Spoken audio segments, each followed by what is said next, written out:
Baik, puji Tuhan, pada saat ini izinkan saya untuk sekali lagi membawakan satu firman yang boleh menolong kita pada sahabat ini untuk apa ya? Mengenal lagi tentang Tuhan. Ada yang masih ingat judul khotbah sahabat lalu? Percaya, tidak percaya. Kita harus percaya kepada siapa? Tuhan. Tidak percaya kepada? Anda tidak bisa cuma pilih satu. Kalau tidak percaya kepada setan, Anda ateis. Ateis tidak percaya kepada hal-hal supranatural, tapi bukan Kristen, tidak selamat. Anda bisa memilih untuk percaya kepada Tuhan, tapi bisa juga percaya kepada setan. Itu bahaya juga. Dan bagaimana saya ingin tunjukkan melalui video yang dibuat oleh AI, melalui hal-hal seperti itu, bahwa dunia ini sudah dibantang, di ambang batas, sudah sangat dekat. Oleh karena itu izinkan saya, jadi kalau tahu dunia sudah dekat dengan akhir, apa yang kita harus lakukan? Apa yang kita harus lakukan? Pelajaran kita pada sahabat ini berjudul, coba baca sama-sama, 1, 2, 3. Hear, O Adventist. Saya ambil ini dari Ulangan pasal 6 ayat 4. Ulangan pasal 6 ayat 4 itu ada tulisan ayatnya. Tulisan ayatnya adalah, dengarlah hai orang Israel, Tuhan itu Allah kita, Tuhan itu Esa. Tuhan itu Esa itu Pancasila yang sila keberapa itu? Pertama. Jadi kalau mau bilang Pancasila itu datang dari mana sumbernya? Alkitab duluan. Tuhan itu Esa. Dan ini adalah panggilan kepada bangsa Israel, doa yang disebut dengan Shema. Jadi ada doa setiap pagi dan petang bangsa Israel mendoakan ini. Hear, O Israel, your God is the Lord is your God, the Lord is one. Esa, satu. Tapi sahabat ini saya mau kita ganti itu kata Israel ke kata Adventist, Advent. Kenapa? Kenapa ini penting? Kenapa pelajaran ini penting? Saya ingin bawa kita kepada satu pelajaran yang semoga akan menolong kita. Yang dia tidak jadi, next saja kalau gitu. Ulangan pasal 8 ayat 1 sampai 10. Ini adalah pusat pelajaran kita. Sebenarnya ini saya siapkan untuk jadi khotbah terakhir saya di Tembagapura. Tapi karena saya masih satu kali lagi khotbah, tidak apa-apa lah saya bawa ini. Jadi salah satu khotbah terakhir yang saya edit, percaya atau tidak, ini adalah salah satu khotbah pertama saya di Tembagapura. Ada yang masih ingat? Saya yakin tidak ada, makanya saya berani bawa lagi. Karena itu sudah tahun 2017. Khotbah pertama saya yang saya bawa di Tembagapura. Saya edit untuk sesuaikan dengan keadaan kita sekarang. Karena ini penting, karena 2017 saya sudah kumandangkan Tuhan segera datang, ternyata belum datang. Jadi saya kumandangkan lagi di tahun ini, siapa tahu dia datang memang. Ulangan pasal 8 ayat 1 sampai 10 adalah pelajaran kita. Kenapa saya ambil di sini? Karena baru-baru saya baca satu kutipan Nyonya White. Kutipan Nyonya White-nya adalah seperti ini. Read the whole chapter.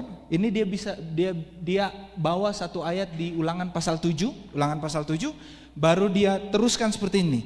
Read the whole chapter, also chapter 1 and 8. These were presented to me as the words of the Lord. These things are written for our admonition upon whom the ends of the world are come. Kalau bahasa Indonesianya, kita baca sama-sama bahasa Indonesianya. 1, 2, 3. Baca seluruh pasal, maksudnya pasal 7, juga pasal 1 dan 8. Ini disampaikan kepada saya sebagai firman Tuhan. Hal-hal ini ditulis untuk peringatan kita yang hidup di akhir zaman. Ini ditulis di Testimonies to Ministries and Gospel Workers. Jadi Ellen G. White bilang, pasal 1, pasal 7, dan pasal 8 dari kitab Ulangan ditulis untuk orang-orang di akhir zaman. Ulangan berapa? 1, 7, 8. Kalau saudara ada waktu, buka. Dan baca seluruh kitab Ulangan, itu menarik sekali. Kitab Ulangan ini adalah sebuah khotbah. Khotbah, kitab Ulangan. Sepanjang itu khotbahnya. Kita khotbah 1 jam saja sudah bosan. Ini mulai dari pasal pertama sampai terakhir itu adalah khotbah Musa sebelum bangsa Israel masuk ke tanah perjanjian. Bijinkan saya ini menjadi khotbah sebelum kita masuk ke surga. Amin. Ulangan pasal 1, Ulangan pasal 7, pasal 8. Sebelum itu, saya mau kita ke sini dulu. Apa itu admonition? Admonition itu admonition itu peringatan. Peringatan atau nasihat yang baik. Jadi perhatikan, ini adalah nasihat yang baik. Ulangan pasal 8 yang saya akan bawakan ini adalah sebuah nasihat yang baik. Oke.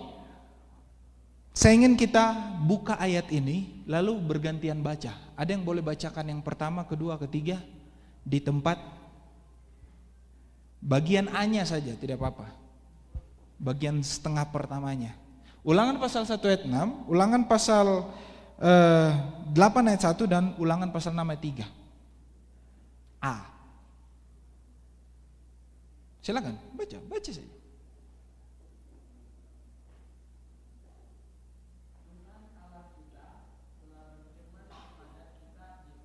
Oke, itu Ulangan 1 ayat 6 ya. Tuhan Allah kita telah berfirman kepada kita. Ada yang bisa baca Ulangan 8 ayat 1? Ini saya mau biasakan dulu. Pas jam khotbah buka Alkitab lah, gitu.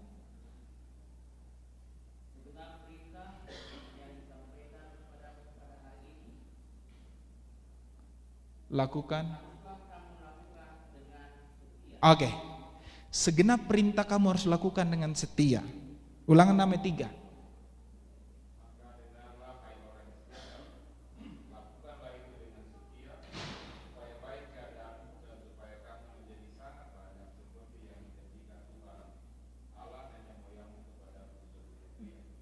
Oke.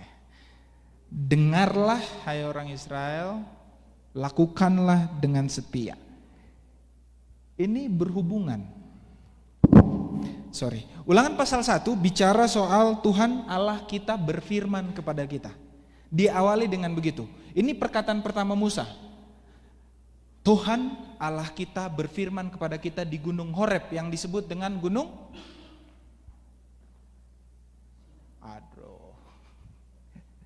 Gimana saya mau pergi ke Timika ini? Gunung Horeb disebut juga dengan gunung di mana Tuhan berbicara kepada bangsa Israel ketika mereka keluar dari Mesir. 10 hukum dikasih mana? Gunung Sinai. Jadi Horeb itu nama lainnya Sinai. Jadi Musa bilang Tuhan waktu itu berfirman kepada kita di Sinai, di Horeb. Oke? Ini yang dia sampaikan, dia telusuri semua ceritanya. Begini. Dia ulang lagi, makanya kitab ini disebut dengan kitab Ulangan. Karena semua yang Tuhan sudah bilang, Musa ulang kembali kepada bangsa ini. Tahu tidak kenapa itu diulang? Supaya tidak lupa, tapi ada alasan lain. Karena semua bangsa Israel yang ada di Gunung Sinai sudah tidak ada di sebelum mereka masuk perjanjian, sudah mati semua. Ya. Kenapa saya berani bawa ini ulang? Karena banyak dari yang saya bawa di tahun 2017 sudah tidak ada. Bukan sudah mati, maksudnya sudah tidak ada. Tapi ada banyak orang-orang baru. Makanya saya mau bawa lagi. Sama kayak Musa ya, Jadi dia ceritakan segala sesuatu, dia ulang segala sesuatu agar mereka tidak lupa. Karena terakhir kali Tuhan kasih tahu begitu, mereka mau masuk ke dalam tanah perjanjian, mereka lupa semua. Karena cerita di pasal 1, Ulangan pasal 1, kenapa penting? Kenapa Ellen G. White suruh baca itu? Saya cerita singkat saja. Ulangan pasal 1 bercerita tentang Musa cerita ulang Waktu itu kita di Horeb, kita adakan perjalanan 11 hari ke Kades Barnea. Lalu setelah itu tinggal masuk ke dalam tanah orang Amori, tanah Kanaan. Jadi perjalanan dari Gunung Sinai ke tanah Kanaan kurang lebih 11 hari lebih. Mereka sudah ke tanah Kanaan. Ini Tuhan janjikan mereka masuk ke mana? Ke tanah Kanaan ya. Cuma segitu, 11 hari lebih. Lalu Musa bilang, oke, mari kita dari setiap suku kumpul orang, pergi ke tanah itu, lihat bagaimana keadaannya. Itu yang kita sebut dengan cerita berapa pengintai? 12. Ketika mereka balik, berapa yang positif, berapa yang negatif? 2 positif, 10 negatif. Kepada siapa bangsa Israel percaya? Yang negatif lah. Ya, sama dengan zaman sekarang ya. Zaman sekarang ya, berita tentang organisasi, berita tentang gereja, mana lebih banyak, positif atau negatif? Yang mana yang dipercaya, positif atau negatif? Sama. Sama tak? Sama. Lihat, ini persamaan semua. Jadi mereka percaya kepada 10 pengintai, mereka tidak percaya kepada Tuhan. Tuhan marah. Tuhan marah, Tuhan bilang, oke, silakan. Kamu mau jalan terus, kamu tidak mau ke tempat yang saya suruh kamu pergi, silakan. Mereka habiskan selama berapa tahun? 40 tahun dalam perjalanan yang hanya ditempuh dalam waktu 11 hari lebih.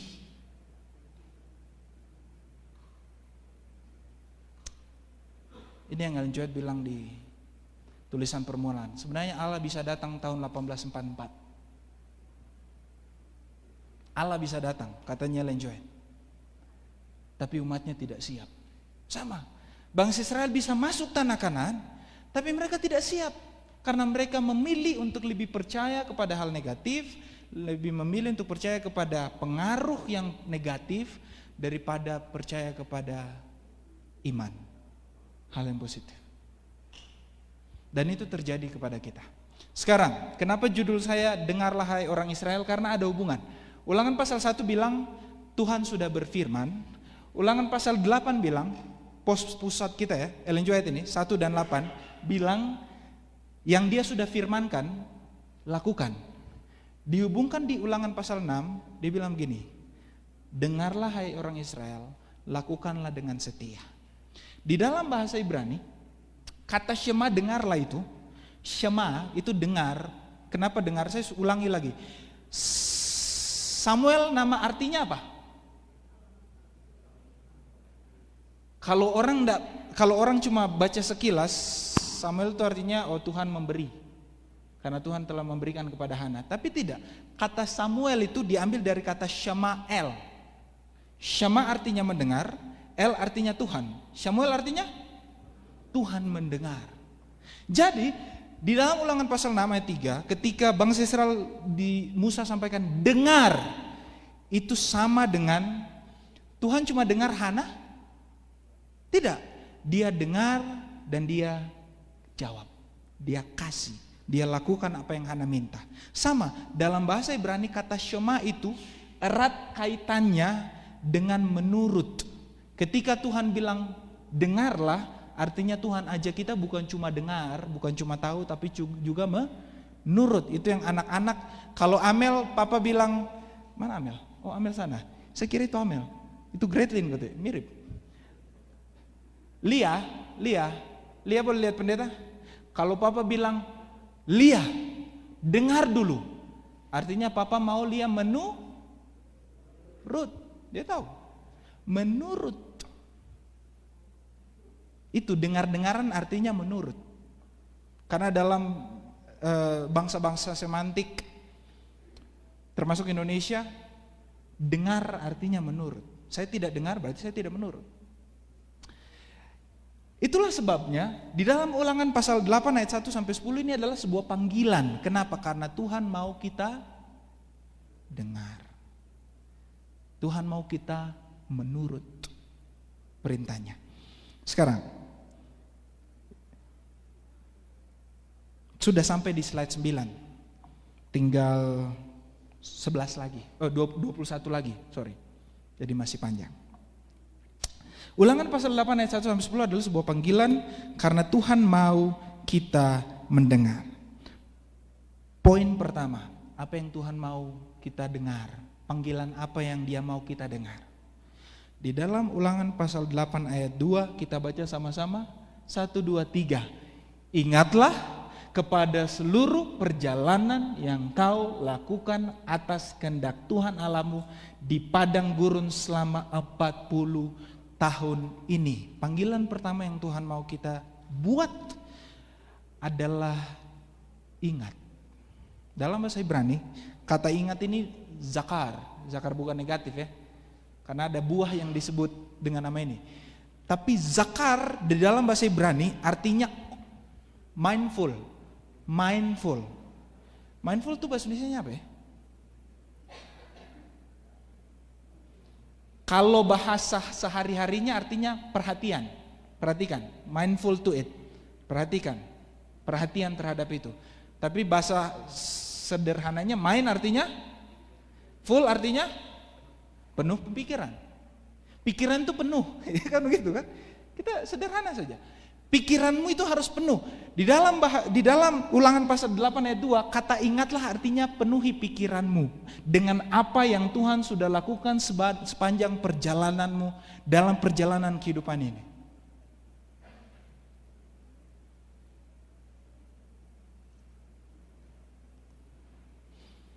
Kemarin saya bicara dengan dosen. Saya bilang, dia cerita ke saya. Sebenarnya benar apa yang Paulus bilang, kita ini surat yang berjalan. Karena kalau kita semua ini masing-masing pribadi kita tulis segala sesuatu yang Tuhan sudah perbuat dalam kehidupan kita, itu bisa jadi buku. Kalau kita ada 50 orang di dalam sini, berarti ada 50 buku yang bisa ditulis, yang bisa kita sebarkan kepada orang lain, berisi tentang ini. Tuhan baik. Amin. Amin. Bang Arthur, selama abang sudah umur berapa sekarang? 52, 3 tahun lagi pensiun. Abang ingat tidak? Satu hari saja Tuhan tidak hadir dalam kehidupan abang. Tidak? Tidak. Satu hari kita tidak percaya kepada Tuhan, mungkin ada satu hari.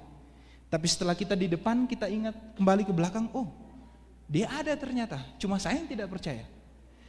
Panggilan pertama kita adalah untuk berpikir. Saya tutup poin pertama ini dengan ini. Kalau kita di sekolah kita berpikir tidak, anak-anak? Kerja tugas berpikir ya? Berpikir. Kalau kita di tempat kerja kantor berpikir tidak? Wah, bisa-bisan malah. Bisa-bisan. Makanya makan banyak. Tidak gerak badan tapi makan banyak. Kenapa? Capek di kantor. Cuma duduk saja. Berpikirnya yang bikin capek. Kalau kita olahraga kita berpikir tidak? Berpikir lah. Masa tidak berpikir? Terus jalannya gimana? Orang Kristen, ini saya punya penelitian. Saya tulis pengaruh ibadah pribadi terhadap ibadah bersama. Pengaruh ibadah pribadi terhadap ibadah bersama. Dan salah satu jurnal saya yang kutip ditulis oleh Dr. Bruce, dia katakan seperti ini. Orang Kristen menganggap bahwa ibadah adalah sesuatu yang tidak memerlukan pikiran. Coba, kalau kita nyanyi kita berpikir tidak? Kita pikirkan baik-baik tidak kata-kata dalam lagu itu? Ketika orang khotbah di depan, kita perhatikan tidak setiap kata yang dia keluarkan, kita pikirkan baik-baik tidak? Ketika kita disuruh buka Alkitab, kita disuruh baca, kita baca baik-baik, kita pikirkan baik-baik atau tidak ayat itu? Karena sepanjang ibadahnya mungkin kita ada di sini, tapi pikiran kita kemana-mana. Orang Kristen harusnya adalah orang yang berpikir di dalam peribadatan dan penyembahan. Anda tidak bisa cuma duduk, dengar. Anda harus duduk, dengar, dan pikirkan. Karena panggilan kita adalah untuk berpikir.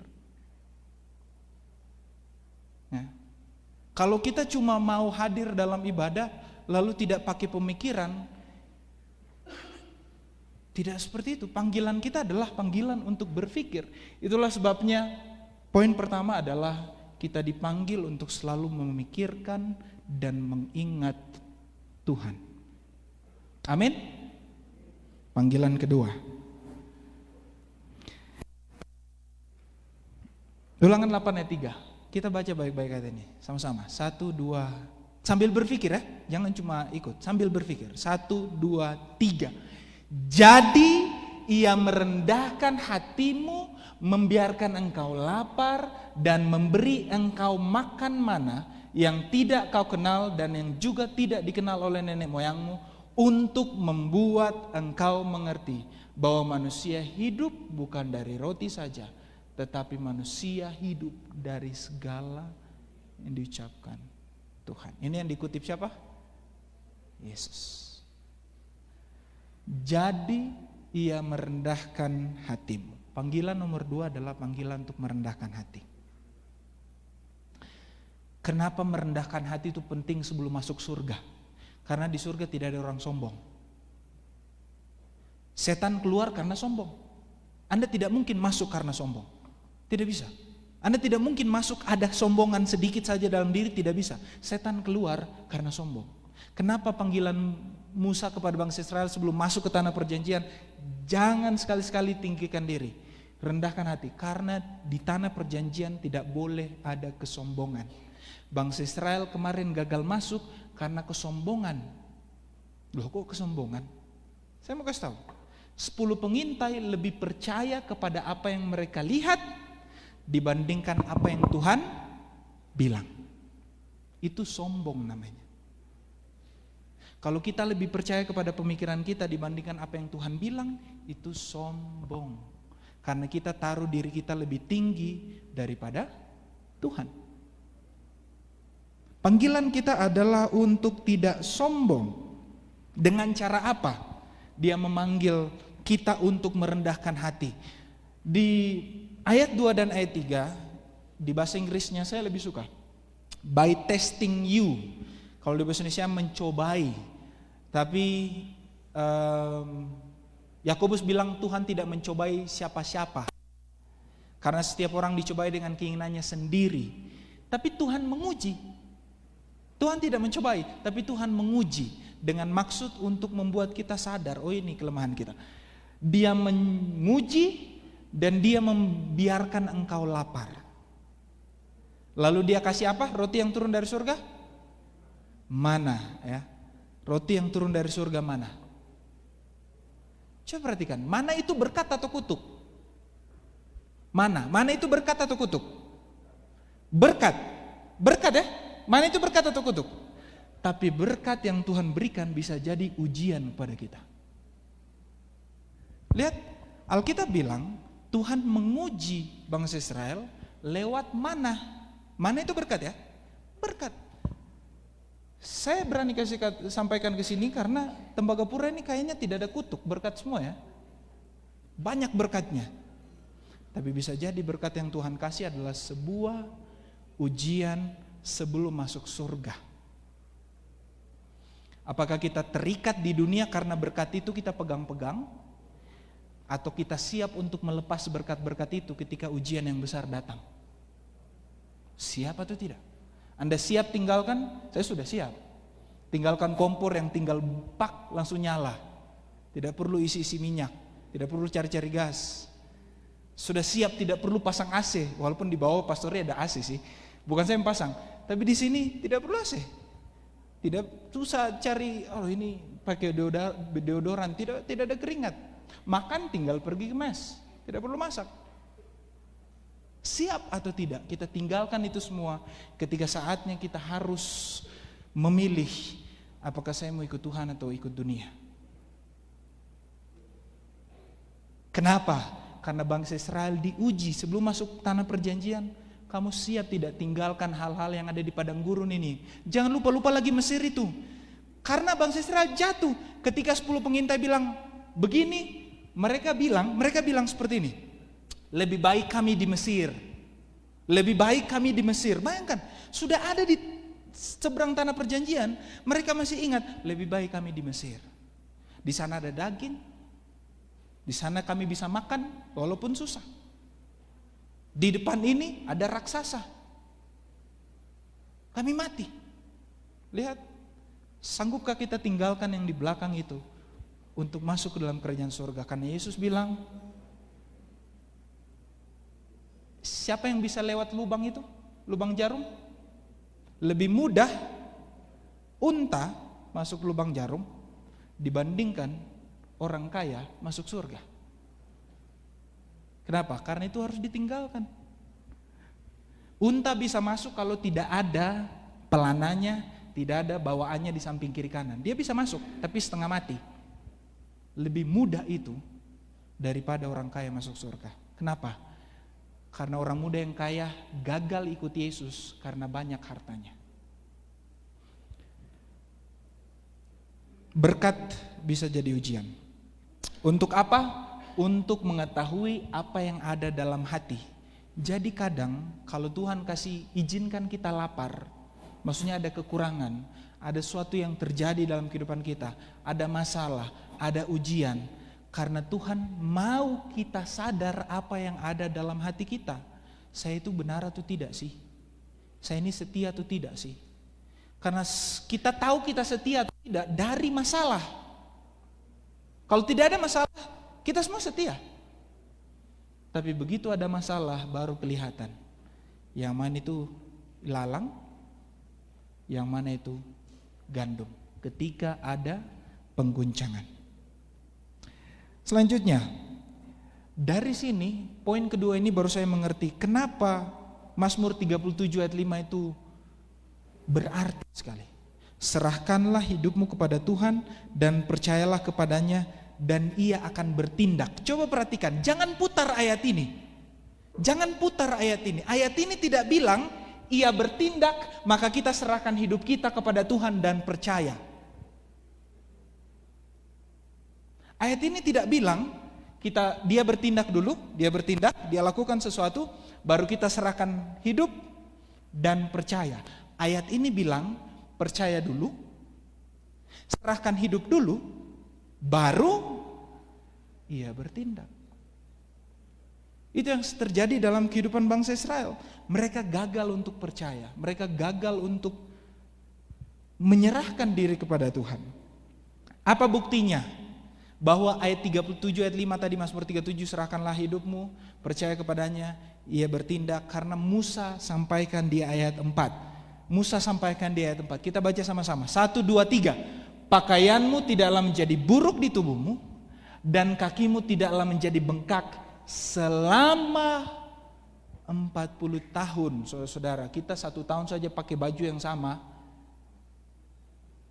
1 tahun saja. Harus ada baju tahun baru lah. Baju-baju itu terus. Bangsa Israel berjalan 40 tahun, bajunya sama, tidak robek. Di ayat yang lain dikatakan kasutmu tidak putus. Kasut. Kita punya sepatu safety saja harus ada ganti setiap tahun. Itu ada besi di dalam, bahannya bagus, mahal. Ganti tiap tahun. Bangsa Israel, kasutmu tidak rusak selama 40 tahun berjalan. Bayangkan. Itu adalah bukti penyertaan Tuhan yang memanggil kita untuk rendah hati sedikit. Rendah hati sedikit. Kamu hidup bukan karena gajimu. Kamu hidup bukan karena di Freeport. Kamu hidup karena Tuhan. Amin. Dengan kerendahan hati. Kalau kamu mau lihat kamu bertumbuh atau tidak, lihat kamu rendah hati atau tidak. Semakin kamu naik dalam pertumbuhan iman, semakin kamu rendah hati. Saya tidak perlu baca, nanti saudara lihat sendiri. Tapi intinya adalah semakin kita dekat sama Tuhan, semakin rendah hati kita. Sedangkan kata-kata bijak Indonesia itu disebut apa? Peribahasa. Peribahasa Indonesia saja bilang, semakin berisi padi, semakin tunduk. Semakin besar iman, semakin tunduk. Dia lanjutkan, aku berkata kepada muda takut akan Tuhan, aku telah diperlihatkan bahwa banyak di antara kamu akan gagal memperoleh kehidupan kekal karena kamu membangun pengharapanmu akan surga di atas landasan yang salah. Apa itu di atas landasan yang salah? Tuhan membiarkan Anda sendirian untuk merendahkan hati dan menguji engkau untuk mengetahui apa yang ada dalam hatimu. Anda telah mengabaikan kitab suci, Anda meremehkan dan menolak kesaksian tersebut karena kesaksian tersebut menegur dosa-dosa kesayangan Anda dan mengganggu rasa puas diri Anda. Kalau ada khotbah yang menegur diri, kalau ada ayat yang menegur diri, jadilah rendah hati. Karena orang zaman ini hanya mau mendengar dari guru-guru yang menyenangkan hati mereka. Tapi firman Tuhan itu seperti pedang bermata dua. Dia menusuk. Menusuk, kenapa menusuk? Supaya Anda tahu Anda salah. Kalau Anda tahu Anda salah, Anda butuh kebenaran. Kalau Anda tahu Anda butuh kebenaran, siapa yang kasih kebenaran? Tuhan. Itu. Semakin Anda dekat sama Tuhan, semakin rendah hati Anda. Terakhir dia katakan, kerendahan hati akan berkuasa ketika kesombongan dulunya mendominasi. Bagi orang Kristen, dulu sombong, sekarang tidak. Panggilan nomor 2 adalah jadilah rendah hati. Yang ketiga, ini ada beberapa hal yang, ini poin yang ketiga, saya lupa ganti nomornya. Poin yang ketiga adalah panggilan untuk mengerti. Mengerti apa? Ulangan pasal 8 ayat 3 di bagian akhir tadi katakan bahwa manusia hidup bukan dari roti saja, tapi manusia hidup dari segala yang diucapkan oleh Tuhan. Coba perhatikan, kenapa kita harus mengerti ini? Allah menciptakan seluruh dunia, Allah menciptakan selama 6 hari pertama itu, Allah ciptakan dengan berfirman, ya. Di awal kehidupan kita Allah berfirman maka terjadi. Oke? Lalu di tengah-tengah itu, firman itu ketika kita berdosa dia datang ke dunia menjadi manusia dan mati bagi kita. Firman. Lalu kemudian firman itu di dalam 2 Timotius pasal 3 dikatakan firman itu mendidik, mengajar, menuntun kita dalam kehidupan kita. Dan di akhir nanti, di dalam Wahyu dan Daniel, firman itulah yang akan menguji, firman itulah yang akan menuntun kita untuk tetap setia. Dan firman itulah yang akan diujikan. Kamu mau taat firman Tuhan hari Sabat atau tidak? Jadi dalam sejarah kehidupan, dalam sejarah keselamatan, mulai dari awal sampai akhir, yang penting adalah firman. Dia menciptakan, dia menyelamatkan, dia menuntun, dia mengakhiri. Ya. Makanya dalam Ulangan pasal 8 ayat 3, Musa bilang, kamu harus mengerti bahwa manusia hidup bukan dari roti, manusia hidup dari firman. Karena seluruh sejarah manusia ada karena firman. Kalau tidak ada firman, kita tidak ada. Itulah sebabnya kita diajak untuk mengerti insaf, kata bahasa Indonesianya. Haruslah engkau insaf karena Allah mengajari engkau seperti seorang mengajari anaknya. Pelajaran kita yang ketiga adalah untuk mengerti. Kita dipanggil untuk mengerti, untuk mengetahui bahwa kita hidup karena Bapa dan karena firman-Nya. Jangan lupa, kenapa penting sebelum masuk surga harus tahu ini? Ada satu abbreviation, singkatannya Bible, saya lupa. Pastor Dok bilang gini, Bible itu book in earth before leaving earth. Firman itu adalah buku pedoman sebelum kita meninggalkan dunia menuju surga. Tanpa firman Anda tidak bisa masuk surga. Tidak bisa. Tidak bisa. Tanpa firman dalam hati tidak bisa masuk surga. Sederhananya, tanpa ayat hafalan Anda tidak bisa masuk surga. Gitu? Anda mau tagih janji Tuhan bagaimana kalau Anda tidak hafal? Anda tidak ada dalam pikiran Anda ayat itu. Tidak bisa. Tidak bisa. Itulah kunci masuk surga. Ulangan pasal 8 ayat 6. Oleh sebab itu, haruslah engkau berpegang pada perintah Tuhan Allahmu dengan hidup menurut jalan yang ditunjukkannya dan dengan takut akan Dia. Saudara, ini adalah panggilan, sudah jam 12, khotbah kita selesai. Ini adalah panggilan bagi kita untuk berpegang dan hidup. Berpegang dan hidup. Kata lainnya dalam bahasa Ibrani, bahasa Inggrisnya berpegang itu to keep. To keep itu apa? Jaga. Anda harus jaga. Makanya Tuhan bilang berjaga-jaga. Waspada. Jaga firman itu tetap tinggal dalam hati pada perintah Tuhan Allahmu dengan hidup menurut jalan. Kenapa bahasa Indonesia bilang hidup menurut jalan? Kalau arti harafiah hidup artinya berjalan. Jadi ayat ini bilang jaga firman itu, jalan di jalan yang Tuhan suruh. Itu aja. Itulah kunci dari kehidupan kita. Sebab Tuhan, kita baca sama-sama, ini harapan kita untuk masuk surga. Kenapa kita ingin masuk surga? Kenapa kita harus lakukan panggilan kita? Kenapa kita harus dengar semuanya yang Tuhan sudah bilang? 1, 2, 3. Sebab Tuhan Allahmu membawa engkau masuk ke dalam negeri yang baik. Amin. Saudara, Tuhan mau kita masuk surga karena negeri itu baik. Dia tidak mau kita hidup di dunia ini dengan penderitaan. Dia tidak mau kita kehilangan kebahagiaan. Tuhan, ini kenapa larang-larang saya? Saya masih mau menikmati hidup di dunia ini. No, itu adalah akar dari segala kesusahan kita. Tuhan mau kita bahagia karena Tuhan menuntun kita ke dalam negeri yang baik. Inginlah masuk surga. Jangan tunggu sampai besok. Jangan tunggu sampai saya besar. Jangan tunggu sampai rumah jadi. Jangan tunggu sampai anak selesai sekolah. Jangan tunggu. Karena Tuhan sedang membawa kita ke negeri yang baik, itu janjinya. Itu janjinya. Pasti baik, jangan takut. Pasti baik. Pasti baik. Pasti baik. Ilustrasi terakhir. Anda tahu ini? Lukisan ini? Ada di katedral di Roma.